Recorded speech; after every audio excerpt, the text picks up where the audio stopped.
Olá galera do YouTube, uma boa tarde. Estou aqui novamente dando continuidade ao grande trabalho que eu me comprometi com vocês, falando sobre o livro, um minutinho só, As Possibilidades do Infinito. Livro maravilhoso, sensacional.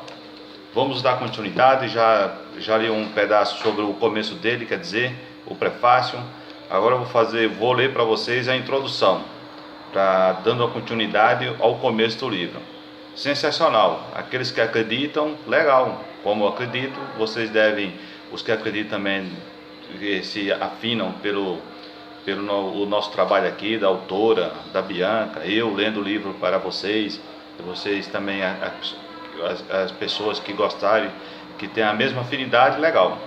E vocês gostarem aí, continue comigo aí, que eu vou ler um capítulo, por ver, não tem como ler todos os capítulos de uma vez, mas eu vou tentando, lendo capítulo, e dentro da medida possível eu vou explicando algumas coisas dentro do meu entendimento, o que eu entendi, e que vocês, caso entendam melhor, viva, salve e namastê para vocês. Então vamos lá, vou começar lendo pela introdução. Esse relato aqui é a introdução. Introdução. Bom, a introdução aqui que a Bianca fala sobre o início de tudo, quando ela teve a experiência com o comandante Carran. Quando decidi fazer este relato, o fiz pensando nas pessoas que, como eu, tiveram ou têm contato com habitantes de outros planetas. Depois de passar 10 anos tentando divulgar o meu contato entre ufologistas, cientistas, médicos, psicólogos, pesquisadores, etc., através da imprensa, de encontros e congressos, sei agora perfeitamente bem porque muitas pessoas que têm contato preferem não falar sobre o assunto. Bom, eu já tive 3 experiências, não foi bem como o da Bianca, contato diretamente com o ser, mas eu vi em 85 uma estrela fortemente brilhando no céu, enorme mesmo, e pelo jeito só eu estava observando, e essa estrela aos poucos ela estava focando com um brilho muito forte, e essa luz branca aos poucos foi sumindo. Eu falei para uma pessoa, mas eu vi que a pessoa fez por caso, quase naturalmente, quase ninguém não acredita, né? Eu fiquei na minha. Da outra vez, depois 10 anos depois, novamente, essa mesma luz apareceu novamente, e aconteceu, foi do mesmo jeito. Ela estava brilhando fortemente, depois sumiu no espaço, foi sumindo, ficando bem pequena, e terminou sumindo. E da outra vez vi como se fosse um balão se aproximando, vindo da direção sul, bem lentamente, com 3 cores, era amarela, verde e azul. Ele veio, corri dentro de casa para pegar o binóculo para observar melhor. Ela veio e aos pouquinhos ela voltou. Foi voltando, tinha algumas nuvens, durante esse trajeto, entre as nuvens, pronto, não vi mais. Então, se a gente for falar isso para as pessoas, o pessoal não acredita, mas acontece mesmo. E vem acontecendo, né? Pelos que eu vejo relatos aí nos sites, e está acontecendo em todo o planeta. Bom, vamos continuar. Tenho certeza de que, assim como eu, eles foram objeto de dúvida e descrença ao relatar o que lhes havia acontecido, mas entendendo também que o momento não era para a omissão dos fatos.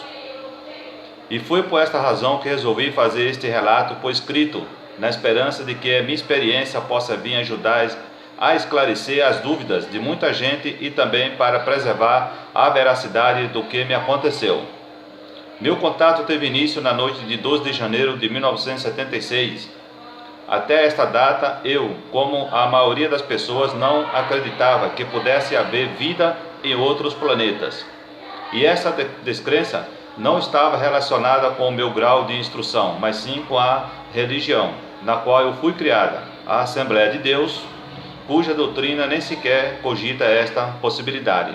Não só como ela, essa doutrina, mas como qualquer outra.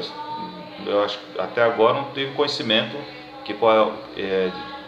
de outras doutrinas, por exemplo, os evangélicos e até mesmo alguns espíritos até duvidam, mas o pessoal tem mesmo esse problema de combater, de não acreditar. Possibilidade. Quando eu tinha 21 anos, conheci outra fé religiosa, as Testemunhas de Jeová. Não cheguei a ser uma adepta convicta desta seita, mas admirava e respeitava seus participantes. Daí minha total descrença sobre a possibilidade da existência de vida em outros planetas.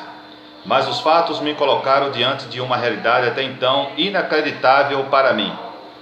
Naquela noite, vi, falei e toquei em tudo aquilo que eu sequer imaginava que existisse. Tudo que eu vivi naquela noite mudou totalmente e para melhor a minha vida. Mais do que o susto, o medo e o impacto do primeiro momento, o meu contato me proporcionou acesso a conhecimentos que marcaram profundamente o sentido da minha existência. A certeza de que existe um Criador, a origem da vida da Terra, a razão do esquecimento da nossa origem, como curar as doenças e como evitá-las e como deixar de morrer, tudo isto me deixou eufórica e ansiosa. O meu primeiro impulso foi contar a todo mundo aquilo que me havia acontecido. Foi então que eu tive minhas primeiras decepções. As pessoas quase sempre reagiram com estranheza ao que eu lhes contava. Muitas passaram a não me procurar mais, porém, as maiores decepções estavam ainda por vir e essas foram realmente marcantes em minha vida. A partir do momento em que eu comecei a entrar em contato com pessoas que se diziam entendidas no assunto, a ufologia não foi difícil perceber que, entre elas, algumas nem sequer tinham tido um avistamento.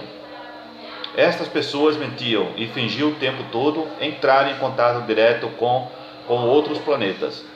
Em contrapartida, muitas foram as pessoas que eu tive a oportunidade de conhecer, que realmente lutavam e continuavam lutando até hoje para que este assunto chegue ao público com o máximo possível de informações corretas.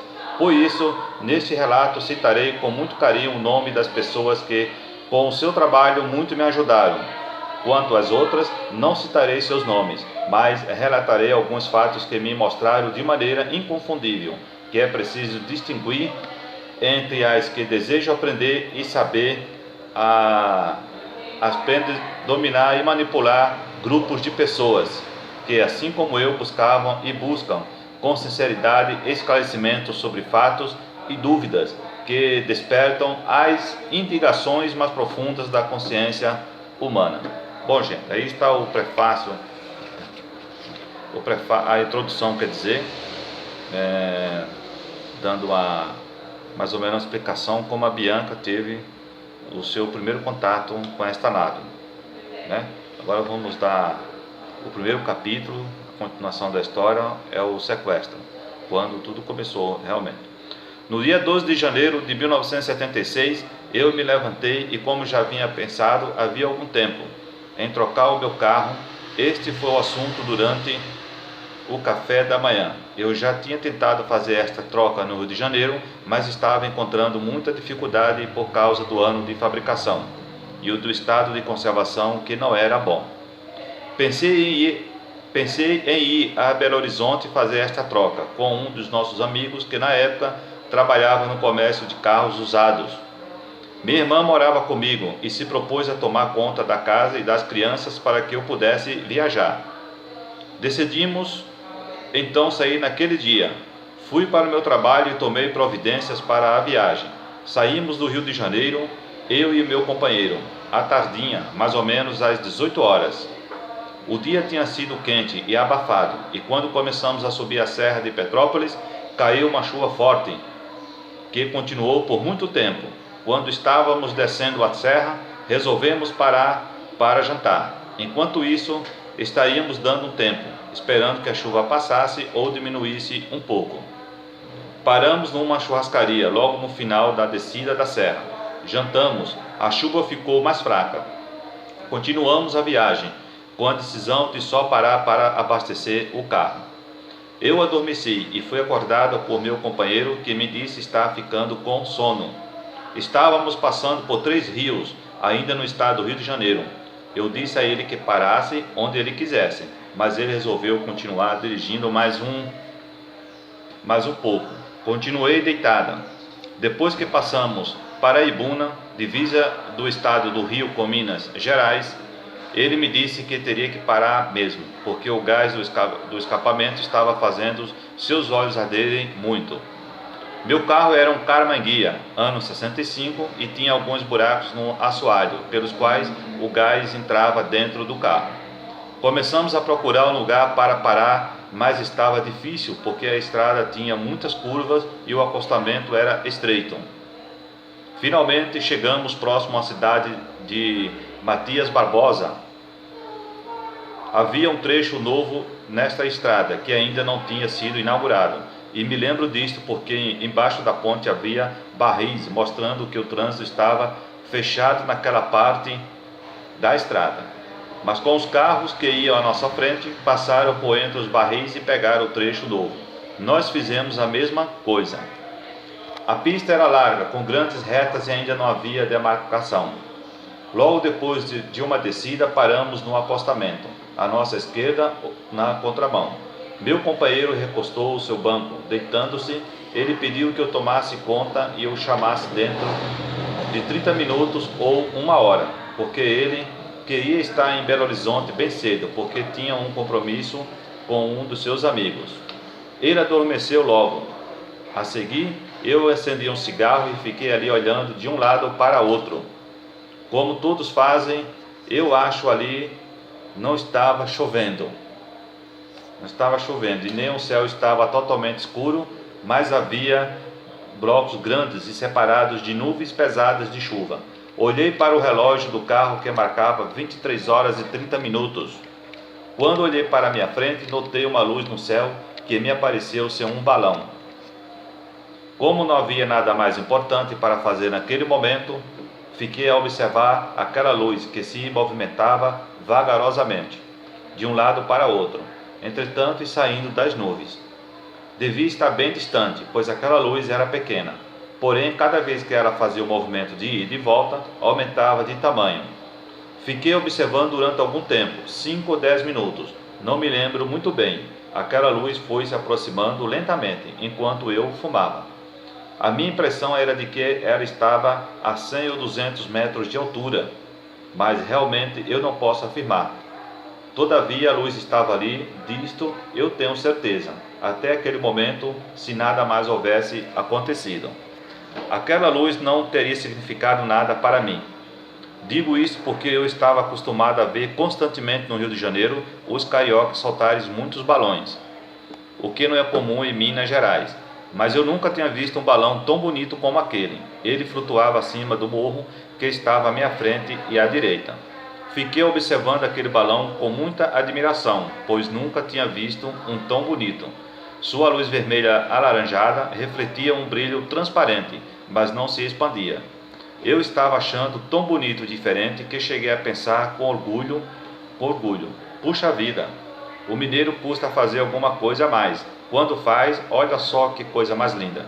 Porém, quando abaixei para apagar o cigarro, assim que voltei a olhar novamente para aquele local, não vi mais a luz ou o balão, e não dei a menor atenção ao fato, pois pensei que ele tivesse caído por detrás do morro. Tá vendo, gente? Que experiência legal, que da hora. Eu só vi o meu, assim, como ela está relatando assim, eu vi que nem uma espécie de um balão. Eu até pensei também quando vi que era um balão, mas as 3 luzes, o avião não era, porque não estava piscando. Então aquelas torres estavam se aproximando, e quando eu corri para pegar o binóculo para me aproximar para ver direitinho, não vi mais. Ele viu um pouquinho que ele estava já voltando e subiu entre as nuvens. Eu creio que também pode ser certeza, era uma nave também. Bom, gente, aqui mais eu relatei a história do primeiro contato, né? E muito legal. Vocês aí vão curtindo aí, vão vendo direitinho aí. Eu vou dar continuidade depois no capítulo e logo mais. Pouco depois, numa baixada logo à frente, uma luz enorme acendeu e apagou de repente. Aquele clarão foi muito forte e acompanhado de um zumbido Logo a seguir, levei as mãos aos olhos, esfregando-os. Quando voltei a olhar para o que tinha acontecido, ao recostar-me no banco, vi algo grande e escuro vindo em minha direção pelo ar. Não sei o que pensei naquele momento, mas sei perfeitamente que comecei a dizer aos gritos ao meu companheiro que um avião estava caindo em cima do nosso carro. Dá para imaginar o susto, né? Porque a gente nunca viu uma nave fora do nosso planeta, diferente, desconhecida. De repente vê uma sombra enorme em cima do nosso carro. Imagina um susto mesmo que dá, né?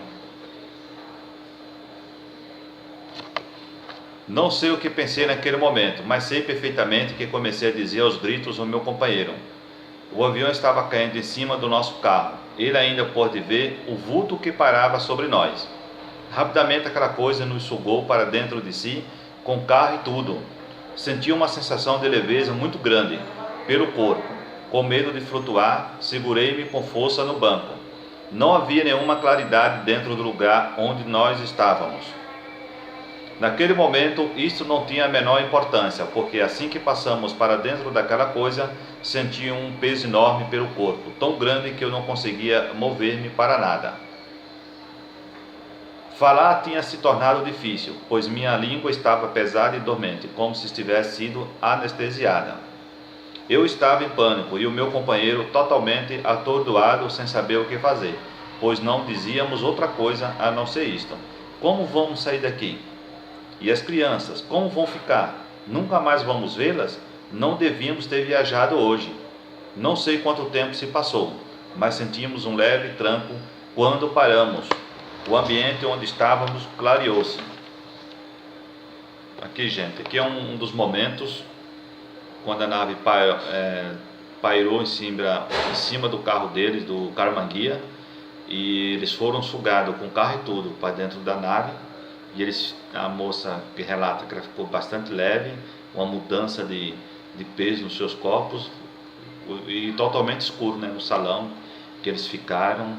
Ela ficou com estranho no corpo, o corpo ficou bastante pesado, a língua adormecida, né?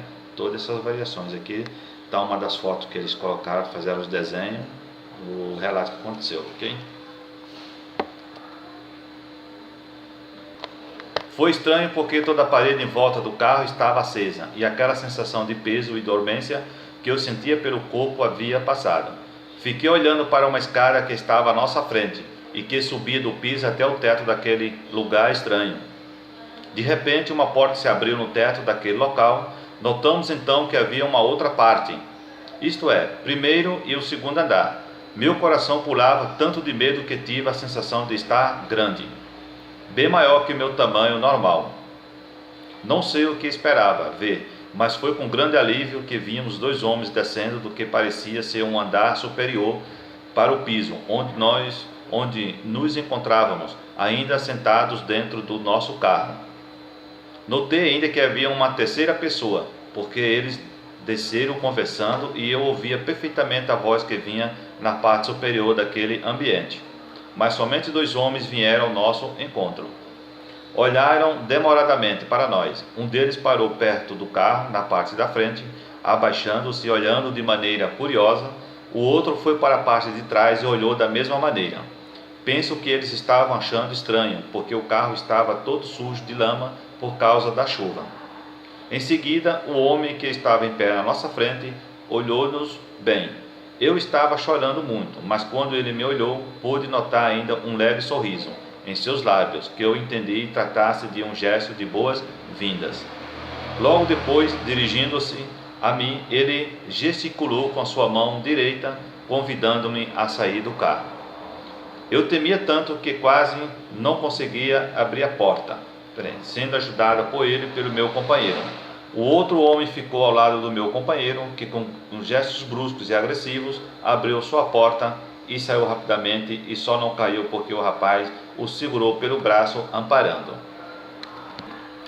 Bom, gente, esse foi mais um relato, um trecho que eu li para vocês do primeiro capítulo sobre o sequestro, do andamento, como ocorrido, como aconteceu durante a viagem que esse casal da Bianca, o esposo dela, saiu do Rio de Janeiro, estava indo para Minas Gerais. Aconteceu tudo isso. foi um susto tremendo, acho que tanto para ela como para o marido dela. De repente viu uma luz tão longe, a gente imaginar que fosse um balão, de repente essa luz já está enorme por cima do carro, tudo escuro, e sentir e de repente ser sugado. Deve ser uma experiência boa e ao mesmo tempo de um medo tremendo, né? Então eu tô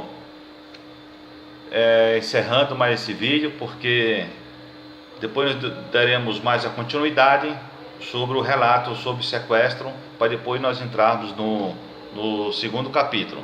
Esse livro é só As Possibilidades do Infinito, livro extraordinário. Esse aqui ainda vou reler novamente porque é demais. Eu quero agradecer a todos por essa oportunidade de estar relatando esse maravilhoso livro para vocês.